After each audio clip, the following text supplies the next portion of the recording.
Camillo Rigato è un forestale trevigiano con 30 anni di attività.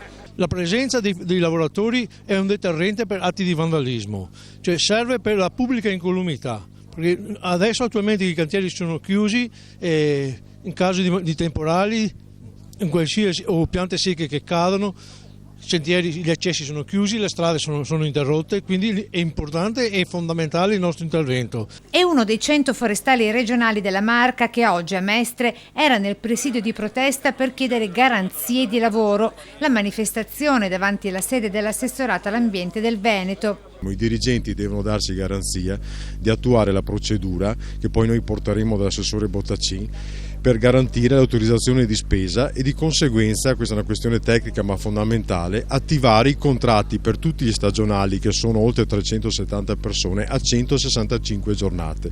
Lavoratori senza stipendio da 3 mesi. Ci sono due problemi. Il problema è contingente, è quello di capire che cosa succede nel 2016. Con gli stipendi e con tutti gli annessi e connessi l'anno scorso ne ha aspettati 6 mesi. Che cosa succede poi? Finito questo bisogna capire che cosa vogliono fare del servizio forestale. Cioè i ragazzi vogliono avere tranquillità. La nostra è l'unica regione che mantiene ancora 21 milioni di euro con 625 lavoratori forestali. Vogliamo che questi lavoratori siano pronti a lavorare e siano in grado di sopperire alle difficoltà del territorio e a fare in modo che la tutela dell'ambiente sia continua.